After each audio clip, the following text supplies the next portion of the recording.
Lahat tayo ay mayroon tayong kanya-kanyang paborito sa ating pong mga buhay. Ang iba, paborito na pagkain, paboritong basahin, may paborito silang mga kwento, may paborito silang lugar na gusto na laging puntahan.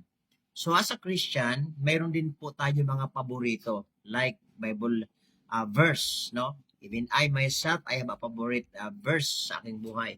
So gusto ko i-share sa inyo kung ano yung paborito kong verse at ito po ay napakaganda at makakatulong sa atin para mas mamotivate tayo na magbagong buhay at maglingkod po sa ating Panginoon. So ano po ang sabi sa aklat po ng Matthew 5:8?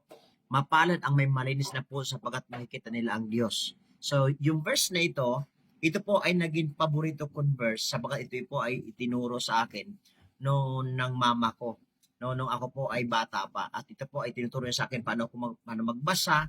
At habang tumatagal, na-memorize ko na rin po ito. No? At salamat sa Panginoon na ito po ay nakapag-motivate sa atin.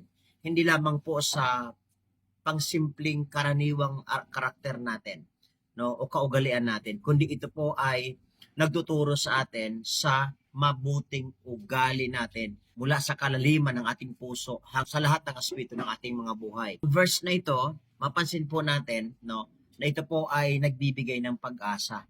Higit sa lahat do sa mga taong nagsisikap na sila ay maging mabuti, maging matuwid sa harapan ng Panginoon, nagsisikap silang baguhin ang kanilang buhay, kahit yung mga simpleng attitude, mga kapatid, no, talaga nagkaroon silang commitment na baguhin ito ng Panginoon.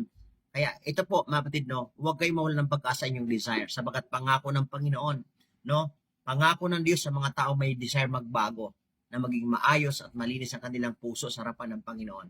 Ito ang assurance ng Panginoon. So, ang promise ng Panginoon in this verse, makikita mo siya. So, sana makatulong ito sa atin, being a believers, no, na mamotivate pa tayo na magkaroon tayo ng mga paboritong verse sa buhay natin na makakatulong at higit sa lahat, tayo po ay magkakaroon ng pananampalataya.